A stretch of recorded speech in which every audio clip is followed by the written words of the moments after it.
Estimados irmãos espíritas e não espíritas, bem-vindos ao nosso canal. Refletiremos hoje sobre os desafios da mediunidade.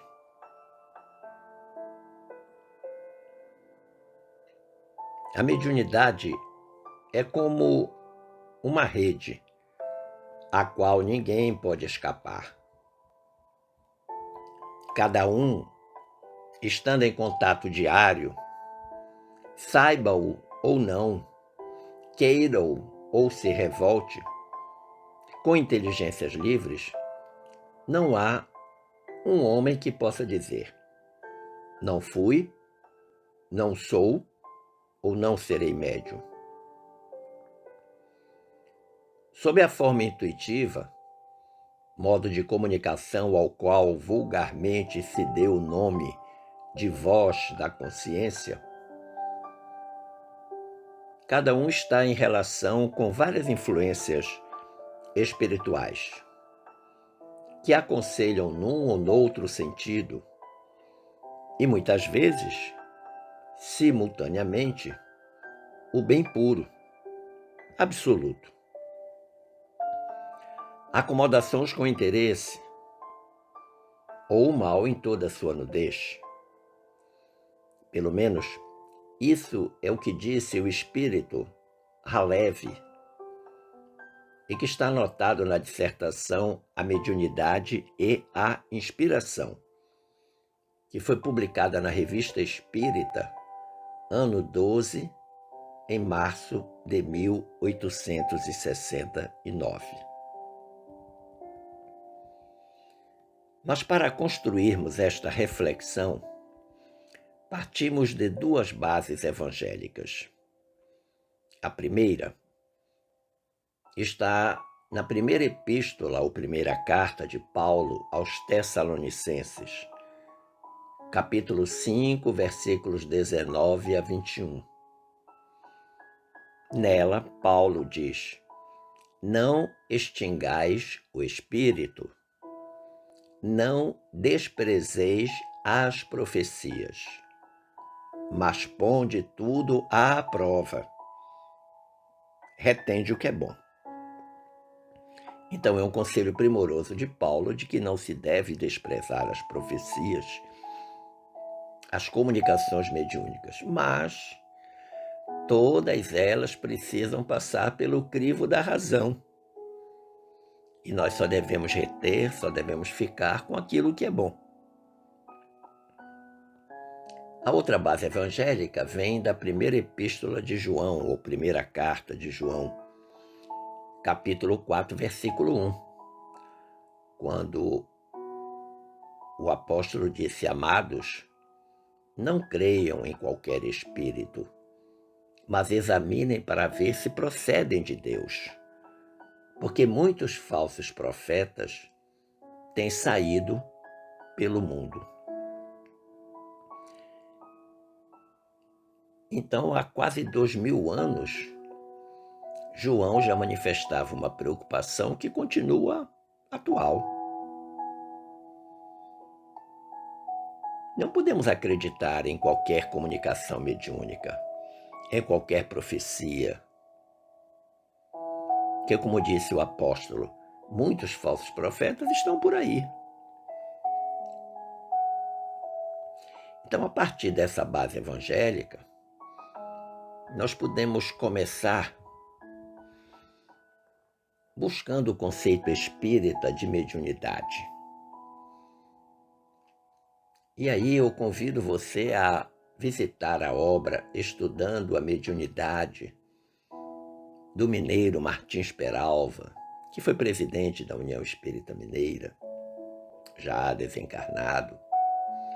E lá na página 7 dessa obra do Peralva, Estudando a Mediunidade,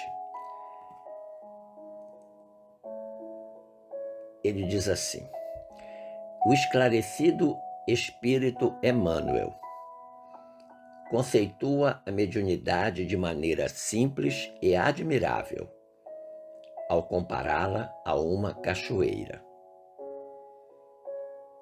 Então, Para falar sobre mediunidade, o Peralva recorreu ao benfeitor espiritual Emmanuel, guia e mentor de Chico Xavier, e pede que a gente compare a mediunidade a uma cachoeira. Ele diz, Emmanuel, a cachoeira é um espetáculo de beleza, guardando imensos potenciais de energia.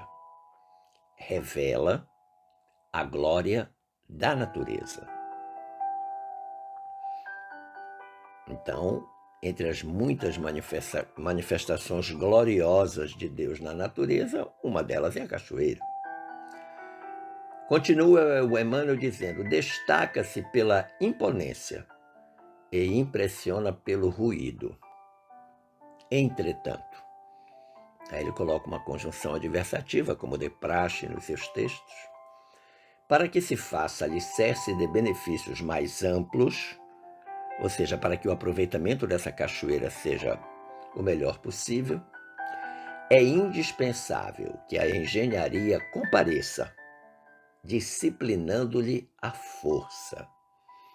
Então a cachoeira, simplesmente por existir, ela talvez não produza os benefícios necessários, se ela não for, como diz o Emmanuel, disciplinada, não tiver a sua força disciplinada. E aí, nesse momento, intervém a engenharia para fazer esta organização, esse disciplinamento da força que a cachoeira tem. É então que aparece a usina generosa, sustentando a indústria, estendendo o trabalho, inspirando a cultura e garantindo o progresso. É o resultado das nossas usinas hidrelétricas, que partem exatamente da força dessas águas dos nossos imensos rios do Brasil. Assim também a mediunidade. Aí ele já vai então fazer a comparação, Emmanuel. Como a queda d'água pode nascer em qualquer parte. Não é patrimônio exclusivo de um grupo nem privilégio de alguém. Desponta aqui e ali, adiante e acolá, guardando consigo revelações convincentes e possibilidades assombrosas. Então, da mesma forma que a cachoeira guarda grandes potenciais, diz o Emmanuel que a mediunidade também. Contudo, para que se converta em manancial de auxílio perene, é imprescindível que a doutrina espírita lhe clareie as manifestações e lhe governe os impulsos. Então, da mesma forma que a engenharia disciplina a força da cachoeira, a doutrina espírita vai governar, vai disciplinar a mediunidade. Só então a mediunidade se erige em fonte contínua de ensinamento e socorro, consolação e bênção. Aí Emmanuel apresenta um quarteto mágico, que faz parte dos benefícios que a mediunidade pode trazer. Ensinamento e socorro, consolação e bênção. Mas é preciso também, quando nós buscamos o conceito de mediunidade, que nós nos voltemos lá para o que ensina o espírito Viana de Carvalho, através da pena mediúnica do médium Divaldo Franco, lá na página 9 da obra Médiuns e Mediunidade. Então, nessa página 9 da obra Médiuns e Mediunidades, o Viana de Carvalho vai dizer: a mediunidade não é sinal de santificação nem representa característica divinatória. Então, já faz uma chamada de atenção extremamente importante, né? Não há nada de sobrenatural nem de excepcional em ser médium, muito pelo contrário. Constitui apenas um meio de entrar em contato com as almas que viveram na Terra, sendo os médiuns, por isso mesmo, mais responsáveis do que as demais pessoas, por possuírem a prova da sobrevivência que chega a todos por seu intermédio. É muito inteligente essa colocação do Viana de Carvalho. Porque, em primeiro lugar, ele destaca que os espíritos nada mais são do que as pessoas que viveram na Terra, que depois de desencarnados regressaram ao plano espiritual e que vão manter contato com pessoas que na Terra possuem a faculdade mediúnica. E desta forma, eles atestam, eles comprovam a sobrevivência do espírito que se comunica através do médium. Agora, segundo Viana de Carvalho, isso traz uma consequência natural.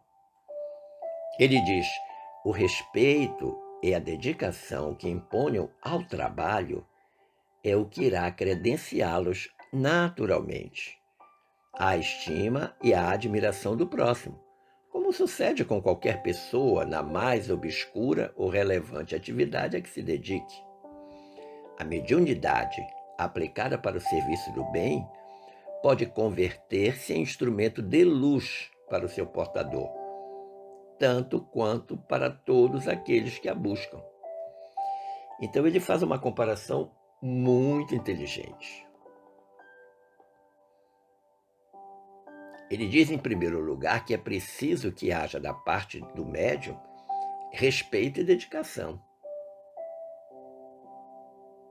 ao trabalho que ele desenvolve na qualidade de médium, e que isso naturalmente projeta para ele estima e admiração do próximo, como acontece com qualquer outra atividade, com o médico, com o policial, com o padeiro, com o motorista de aplicativo, com o jogador de futebol.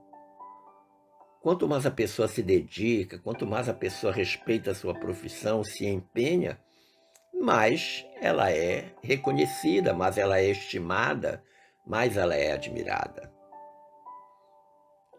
Então é isso que ele está dizendo. E que essa circunstância é extremamente semelhante à questão da mediunidade. Quando a mediunidade é aplicada para a prática do bem, a serviço do bem, ela se torna instrumento de luz para quem a tem, para o seu portador. Não são apenas aqueles que logram os benefícios das comunicações mediúnicas, mas, acima de tudo, daquele que serve de instrumento para a comunicação mediúnica.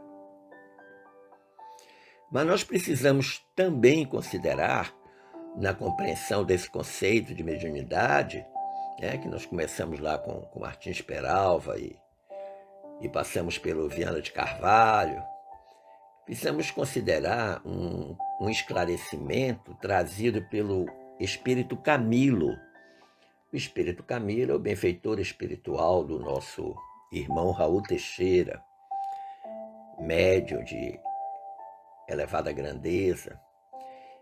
Na obra Correnteza de Luz, mais especificamente nas páginas 37 e 38, o Espírito Camilo, através do Raul Teixeira, do médium Raul Teixeira, traz um esclarecimento extremamente importante.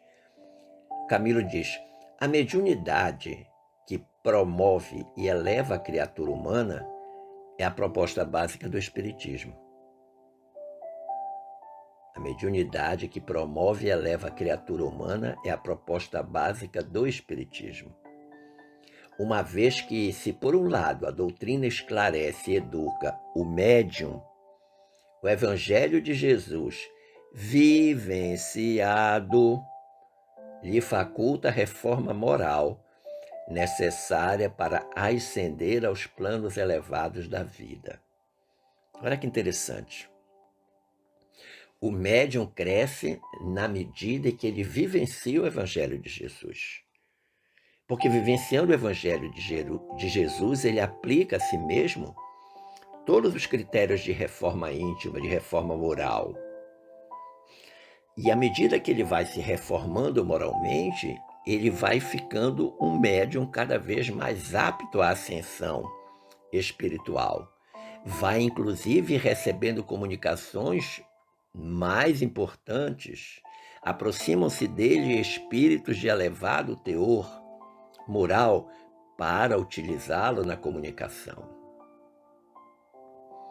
E Camilo diz ainda: assim, tendo a mediunidade com o Cristo, objetivo de abrir as portas das percepções gloriosas do infinito, permitindo-se erga a humanidade para os píncaros do progresso. Estaremos com seu exercício salutar impulsionando a nossa e a evolução geral, tão sonhada pelas criaturas. Então, a mediunidade, o que é mediunidade com Jesus? É uma mediunidade pautada na vivência do Evangelho. Mediunidade com Jesus é mediunidade pautada na vivência do Evangelho. Se você pauta a sua vida na vivência do Evangelho, evidentemente que você progride moralmente. Porque se você vai se reformando, você vai depurando as imperfeições e vai cada vez mais galgando degraus evolutivos. Então, o Camilo está dizendo que isso é extremamente importante. E a esse propósito, lá na obra Médiuns e Mediunidade, do Viana de Carvalho com o Divaldo Franco, há algo que complementa esse pensamento do Espírito Camilo. Quando Viana diz, a mediunidade em si mesma não é boa nem má. Antes, apresenta-se em caráter de neutralidade, ensejando ao homem utilizá-la conforme lhe aprouver. Desse uso derivando os resultados que acompanharão o medianeiro até o momento final da sua etapa evolutiva no corpo. Olha que interessante. É como o dinheiro. O dinheiro não é nem bom nem mal. Mal ou bom é o uso que se faz dele. A riqueza é neutra. A mediunidade é neutra. É o uso da mediunidade, bom uso ou mau uso, que vai fazer com que o medianeiro, com que o médium, receba esses resultados até o fim da sua etapa evolutiva no corpo, do espírito no corpo. Ora, se ele faz bom uso da mediunidade, que evidentemente ele só tem progresso pela frente. Quando o espírito desencarnar, quando a morte sobrevir ao corpo físico, este espírito desencarna com elevada bagagem de progresso espiritual. E o Viana de Carvalho, tanto o Viana de Carvalho quanto o Camilo,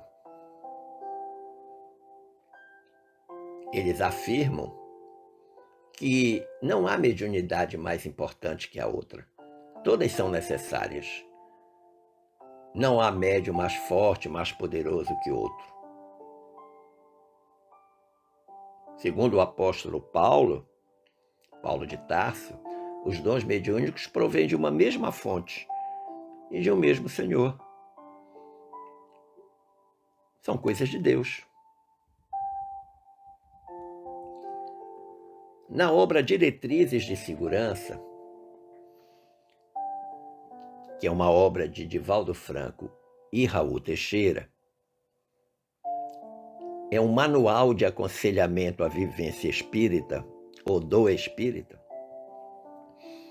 No aspecto da mediunidade, Divaldo e Raul, lá na página 15 dessa obra Diretrizes de Segurança, eles dizem: a mediunidade é, antes de tudo, uma oportunidade de servir, bênção de Deus, que faculta manter o contato com a vida espiritual. Então vamos prestar atenção que eles dizem é antes de tudo. Então a primeira finalidade da mediunidade é oportunidade de servir, porque ela é uma bênção de Deus, que dá ao médium a capacidade de manter a comunicação com os espíritos. Agora, lembrando uma máxima do Espiritismo: o telefone só toca de lá para cá.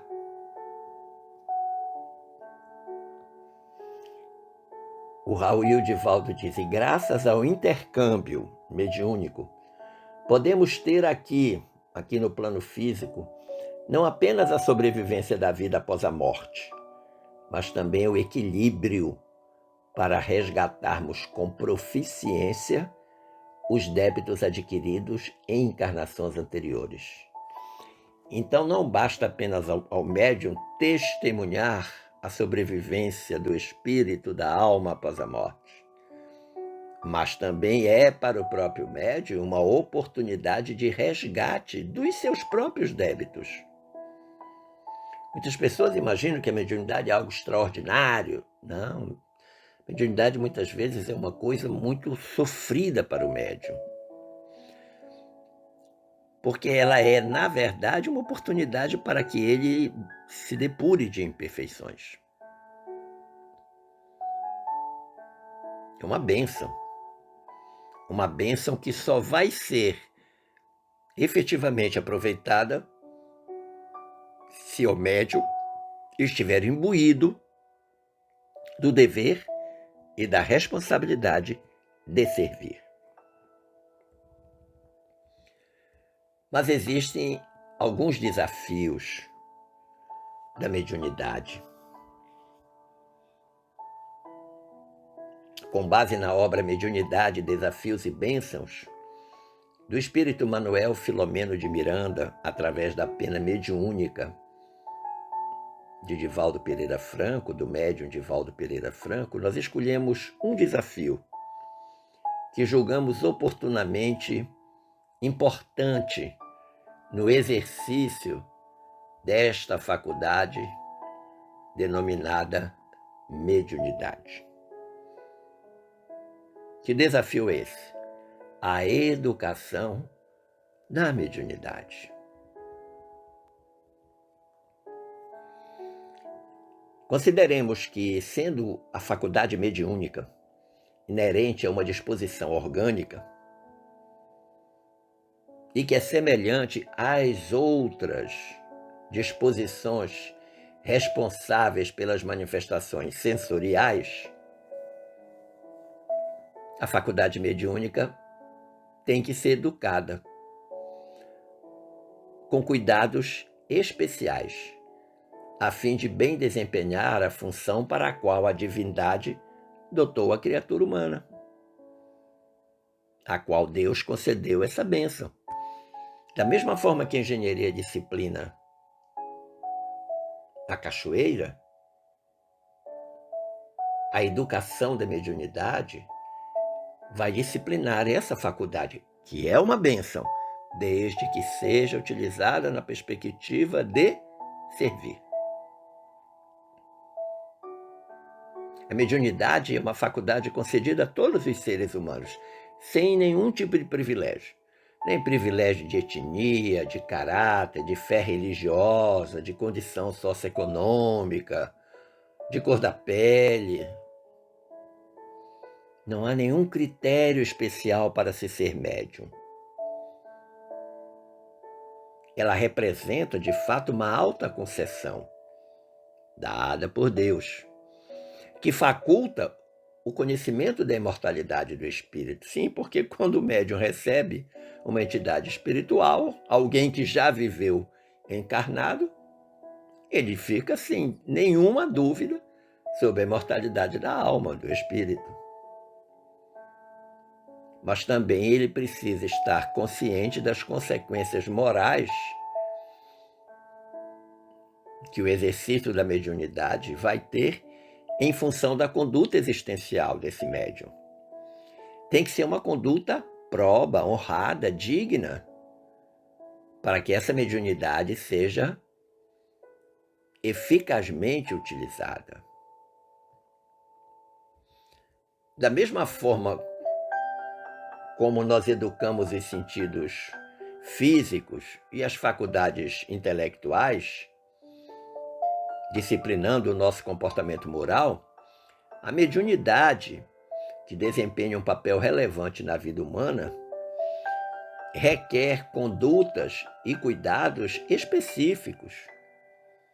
Desvê-los da mesma forma que se cuida de um bebê na sua infância, para que ela possa contribuir eficazmente em favor da harmonia do indivíduo, do médium e do seu progresso espiritual, que precisa ser incessante. permanente. O médium deve lutar permanentemente pelo seu progresso espiritual, que será consequência natural da sua evolução moral. Agora, nós precisamos também considerar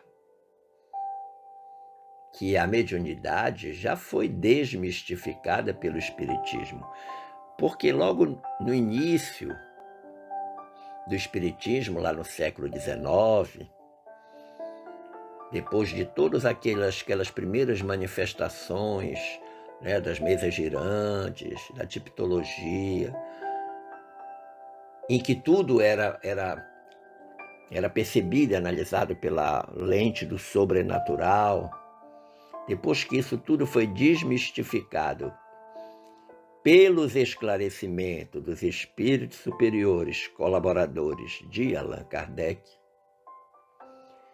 percebeu-se então que a mediunidade não tinha esses falsos atributos divinatórios e especiais com o qual ela era vestida ou revestida. Depois de desmistificada, a mediunidade se tornou um instrumento precioso, de grande valor para o bem-estar, para a saúde, para a paz, na condição de recurso próprio para a autoiluminação do médium, libertando ele daquele primarismo que ainda era persistente do ponto de vista da compreensão das coisas do espírito. O primeiro grande beneficiado pela mediunidade é o próprio médium, desde que essa mediunidade seja adequadamente educada.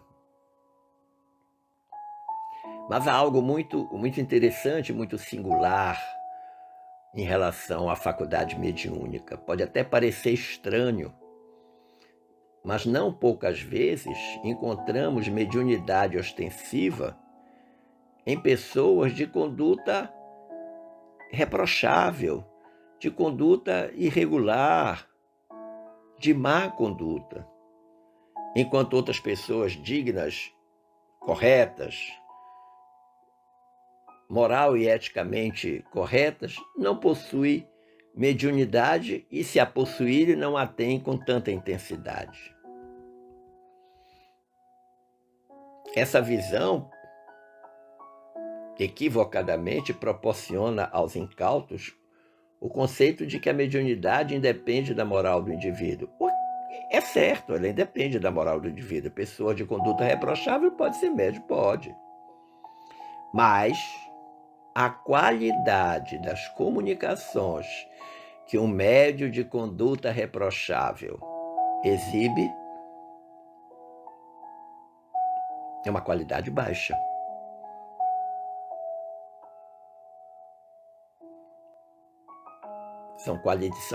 São comunicações mediúnicas profundamente suspeitas. Lembrando lá do aconselhamento de Paulo e de João na base evangélica. Passar pelo crivo da razão e reter o que é bom.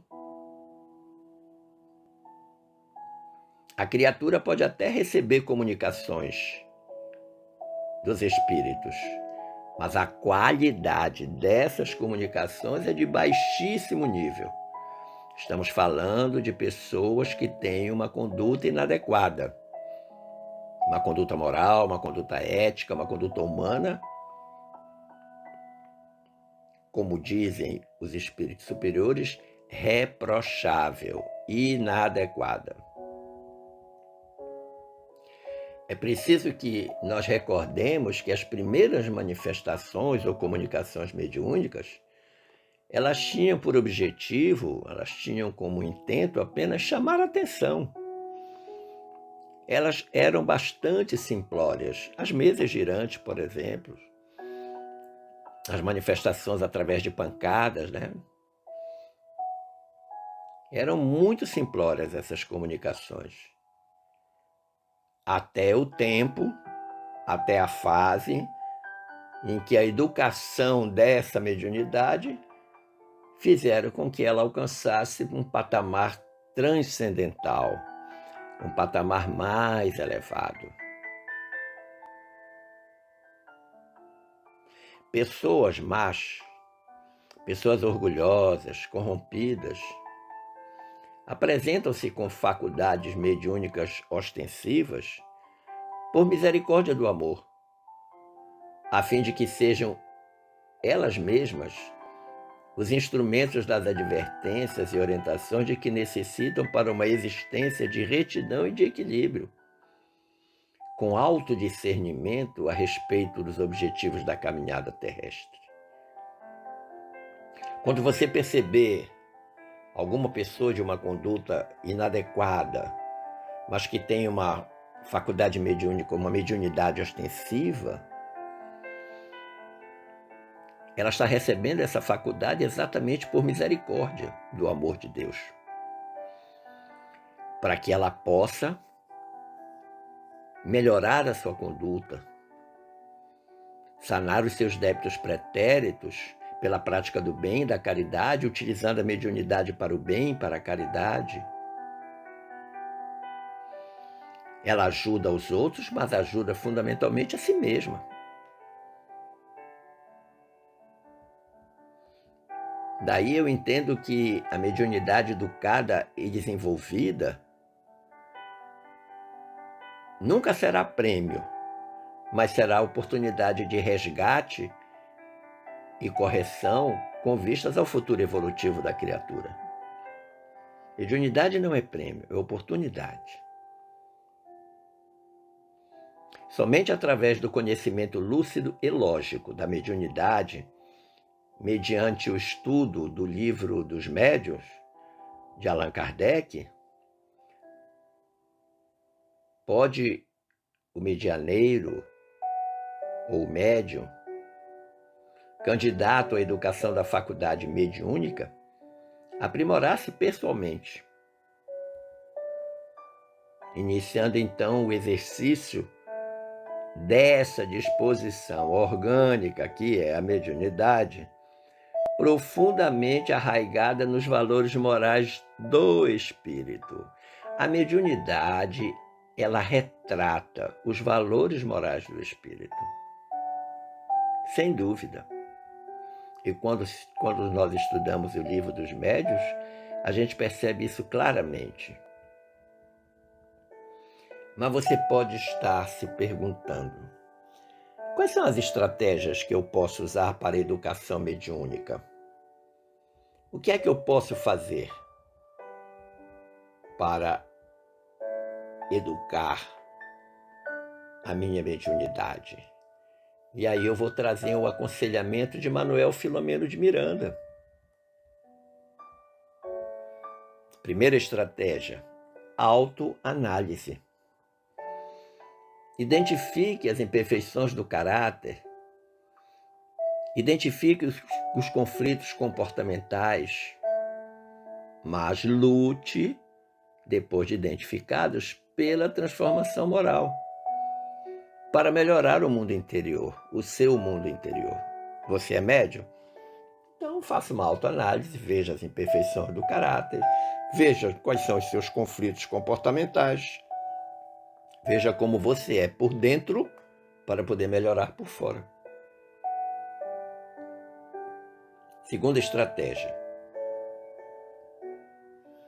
esforço de correção e superação das imperfeições detectadas, aprimorando a própria faculdade na recepção de conteúdos mais dignos e elevados. Olha que interessante. A qualidade da comunicação mediúnica através de você será melhor na justa medida do esforço que você fizer para corrigir e superar as suas imperfeições. Terceira estratégia, apontada pelo Manuel Filomeno de Miranda: a aplicação das mensagens recebidas a si mesmo, no esforço de superação dessas imperfeições detectadas. Invariavelmente, a misericórdia divina promove, através de espíritos interessados no nosso progresso, na nossa melhoria, em nos dar mensagens que serão melhor aplicadas inicialmente em nós mesmos, O médium precisa refletir naquilo que ele recebe como mensagem, na qualidade da comunicação, não apenas a qualidade, mas, acima de tudo, a aplicabilidade desta comunicação na própria vida do médium. Quarta estratégia para a educação mediúnica, segundo o nosso Manuel Filomeno de Miranda: trabalhar com planejamento, com disciplina e com ordem, de sorte que a mediunidade não seja um estorvo às realizações diárias do médium. Planejamento, disciplina e ordem. Não nos esqueçamos que quando o Chico perguntou para o Emmanuel o que ele poderia ou deveria fazer para ser um bom médium, qual foi a resposta do Emmanuel? Disciplina, disciplina e disciplina. Eu, pessoalmente, interpreto como disciplina do pensar, disciplina do falar, disciplina do fazer. Quinta estratégia: ter tranquilidade emocional, defluente da consciência de que se é instrumento e não autor da informação. E isso é uma postura fundamental, uma postura simples, natural, mas que é fundamental. O médium não pode, por hipótese alguma, achar que é um ser especial, que tem alguma característica divinatória. De jeito e qualidade nenhuma. Aqui, nesse aspecto, eu gostaria de relembrar para todos vocês uma frase célebre de João o Batista, o precursor de Jesus, quando ele, em referência a Jesus, ele proclamou: é necessário que ele cresça e que eu diminua. Olha que interessante. Uma postura simples, natural, humilde. A parte dele já havia sido completada. Ele foi o precursor. Agora o mestre estava iniciando a sua vida pública. João Batista saía de cena para que Jesus emergisse com seu conhecimento, com a sua sabedoria, com os bons exemplos que legou a todos nós. Quinta estratégia: combater com vigor e tenacidade a busca atormentada da notoriedade, da fama, do exibicionismo, que se constitui terrível chaga moral, que o médium deve cicatrizar mediante a terapia da humildade e do trabalho anônimo. Esse Manuel Filomeno de Miranda é sensacional. O médium tem que ser simples, tem que ser humilde. Não deve buscar as luzes da ribalta.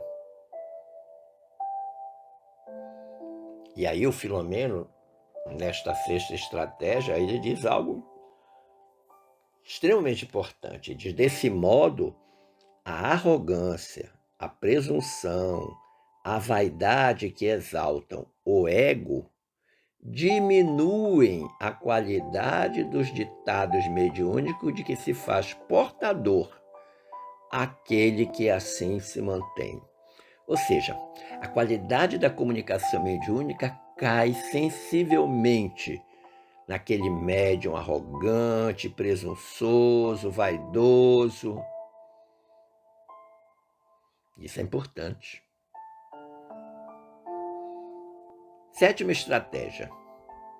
Agora nós vamos lá em Allan Kardec. Saímos de Manuel Filomeno de Miranda e vamos em Allan Kardec, no Evangelho segundo o Espiritismo, capítulo 24, item 12. Está escrito: o bom médium não é aquele que comunica facilmente, mas aquele que é simpático aos bons espíritos e somente deles tem assistência. Olha que interessante. Ora, quando é que um bom espírito vai se aproximar? De quem ele vai se aproximar? De um bom médium. Um bom espírito não vai se aproximar de um médium ruim, moralmente inaceitável. de conduta reprochável, voltando lá ao que nós falamos anteriormente. E esta simpatia é no sentido de ser um elemento de atração. A conduta elevada do médium, a qualidade moral do médium atrai naturalmente esses bons espíritos. A oitava estratégia, também a partir de Allan Kardec, está no esforço permanente para combater o ego e seus parceiros.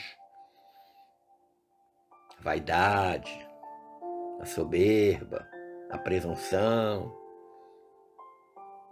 para dar sentido aos valores espirituais. O bem, a verdade, a caridade, a humildade, a resignação, a coragem. Então, esse esforço é, sem dúvida, uma conduta salutar no processo da educação mediúnica, mas também por toda a existência do médium, e não apenas do médium, de todos nós. Mas há algo que nós precisamos prestar atenção, tomar cuidado.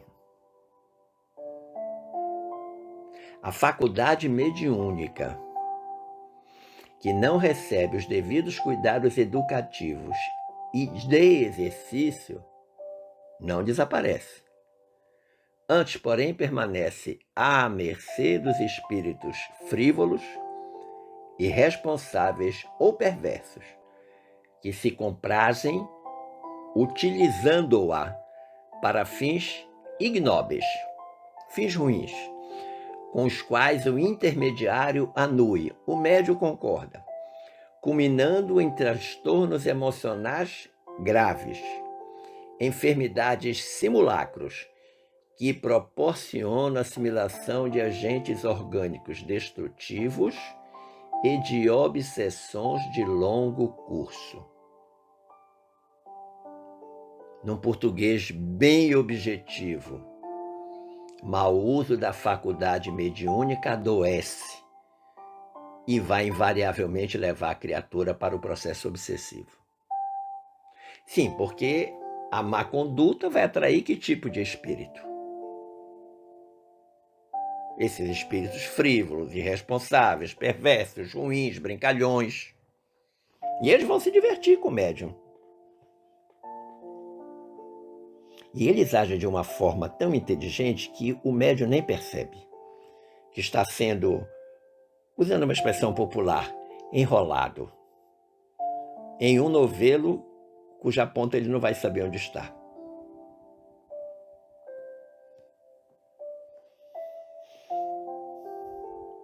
Os desafios da mediunidade são muitos, mas a educação mediúnica eu considero talvez o mais relevante. Todos são importantes, mas tudo começa com a educação da mediunidade.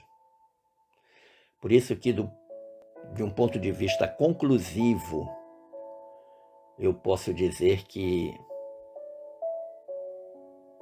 de bom alvitre, será que todos os indivíduos portadores de mediunidade ostensiva ou natural esmerem-se e penetrem-se de responsabilidade. Esmerem-se e penetrem-se de responsabilidade, adquirindo afinidade com os mensageiros da luz, na grande obra de regeneração da sociedade e do planeta, a que ele se vem entregando com abnegação e devotamento. O que fez um Chico Xavier, o que faz o Divaldo Franco, o que fez uma Irmã Dulce, um Bezerra de Menezes.